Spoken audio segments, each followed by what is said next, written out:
It was the perfect job. I was with coffee. I got to sip it, I got to smell it, but most importantly, I made it. I was a barista. And who did I get to make it for? Meg Ryan, Julie Louise-Dreyfus, Dennis Quaid, Jean-Pierre Bourgeot, which is just so fun to say, because the place where I worked at was right next door to an elite preschool.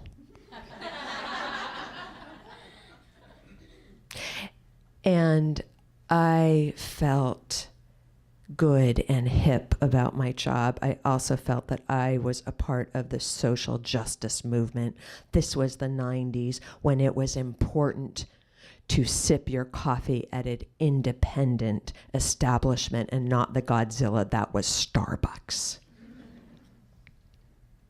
I made cappuccinos and lattes and macchiatos and espressos, and I made them good and I made them fast. And I was so good that people would ooh and ah over my foam. I was trained well. I worked on a $10,000 cappuccino machine that was brass and sparkling, and I knew exactly what I was doing. And I would carry 10-pound bags of ice and gallons of milk, and I would make salads and sandwiches, and I would keep the line going, and I would do this, and I would do this, and I would do this for 5 years, 6 days a week. And it worked out because I needed a day job, because I was an artist. I was a writer-performer. I was taking workshop, and I was creating pieces, and I was performing at Highways and Beyond Baroque and the HBO Workspace. I was on my way. Except every day at 5 p.m., I would have to start cleaning up. Every single day, no matter how well you cleaned, you had to start again. So it was like that plant in,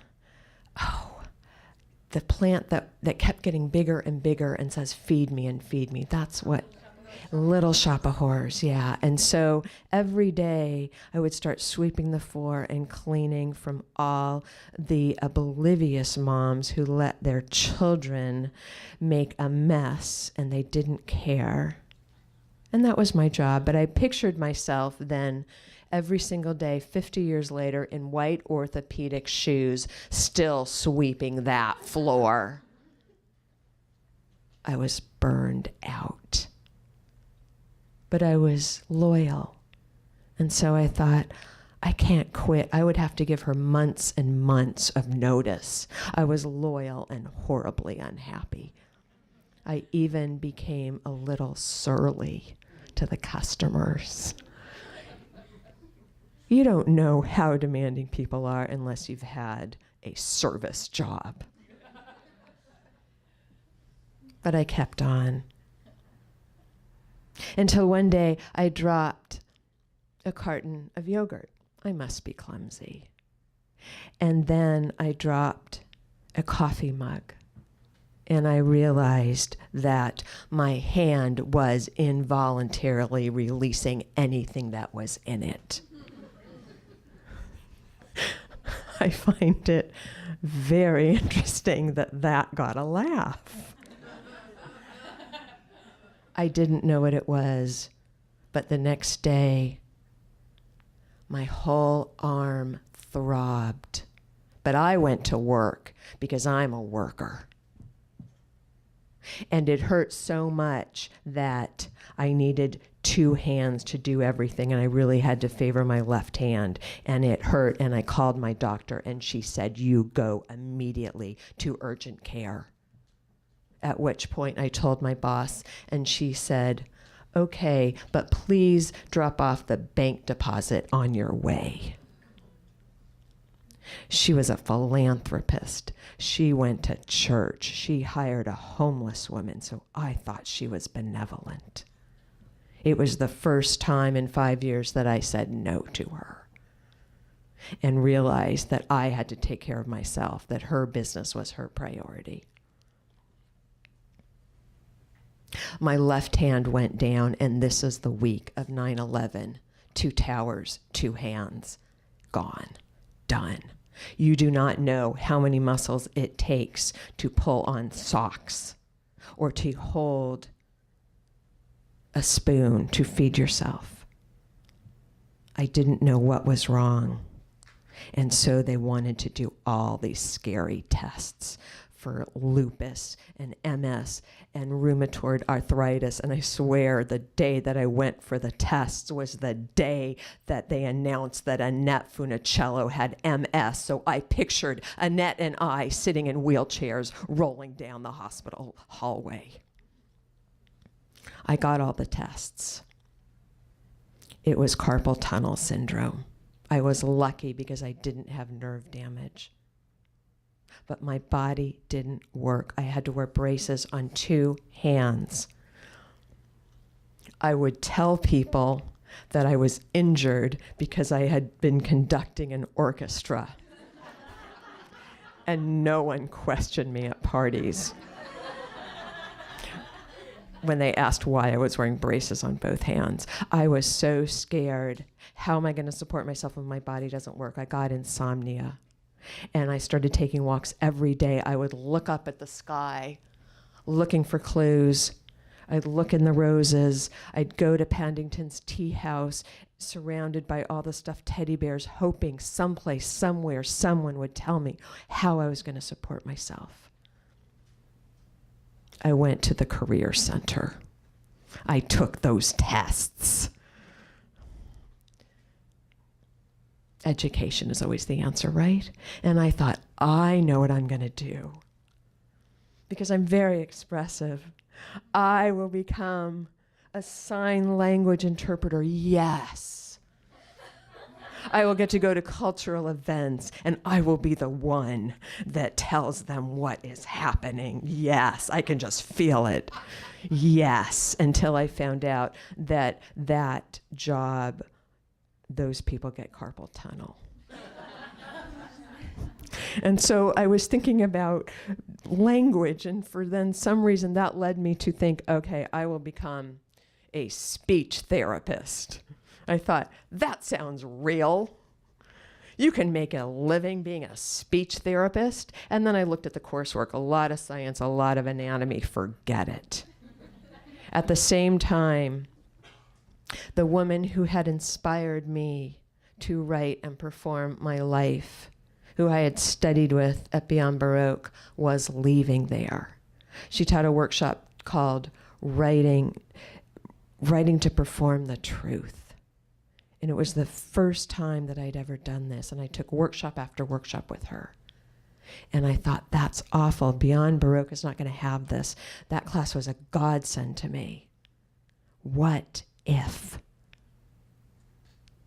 But it was the only thing my mother told me never to do.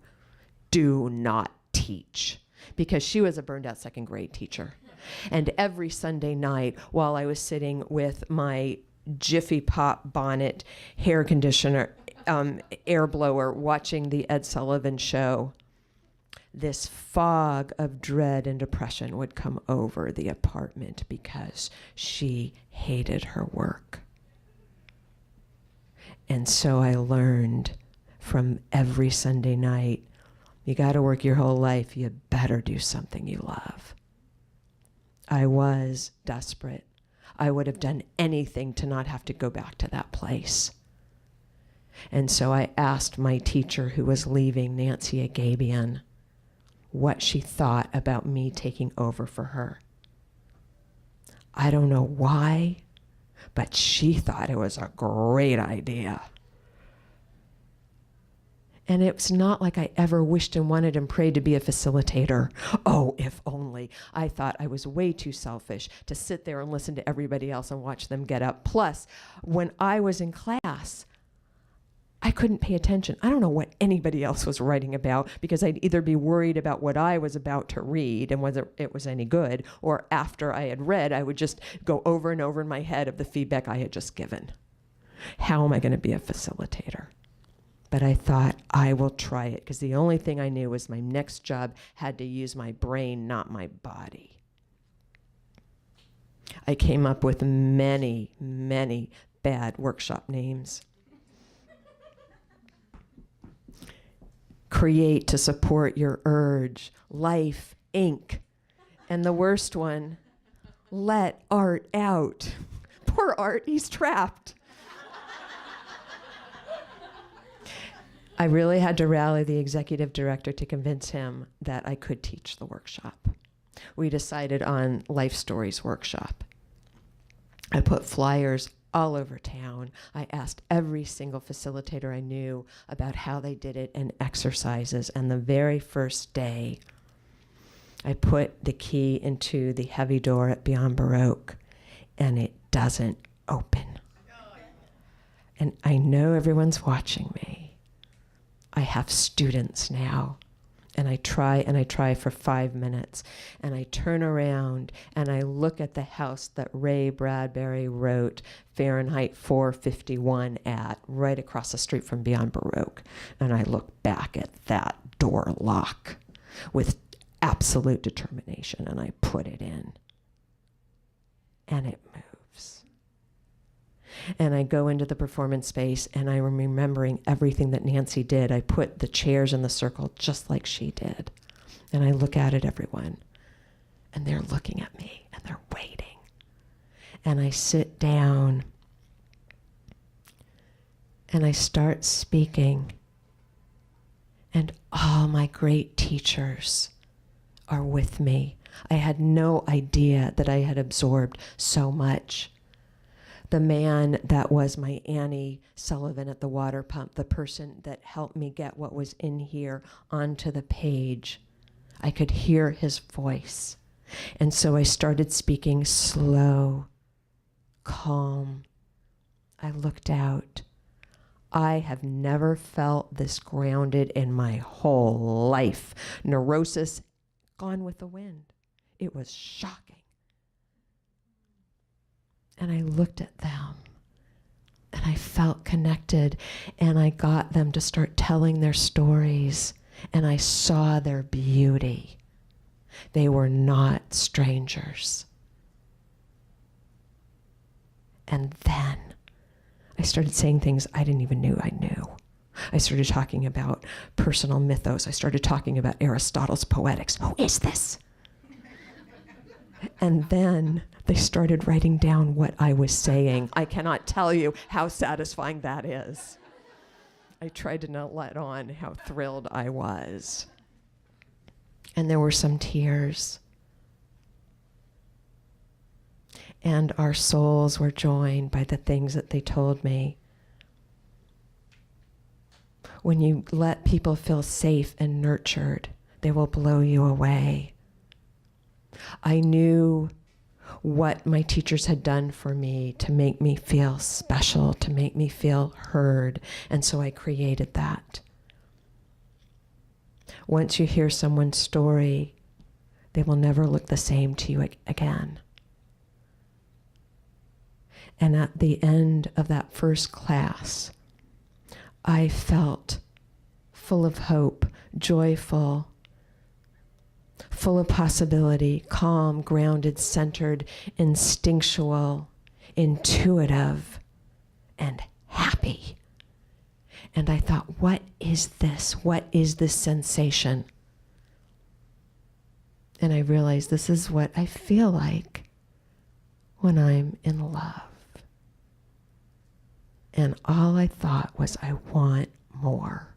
I want more of this. And I had the luxury of getting workers' comp, so I didn't have the pressure of, how am I going to support myself? How am I going to make a business plan? I didn't even know that phrase, business plan. I didn't know that I was an entrepreneur. That was 17 years ago. It is the greatest joy of my life. It is the opposite of work. I was an only child, and growing up, all I wanted from my friends was for them to tell me a secret, because that meant they were letting me in. That meant they trusted me. That meant I was family. And that's what happens in every class that I teach. I'm invited into people's stories. They tell things they've never told. I'm honored to be their witness. Thank you.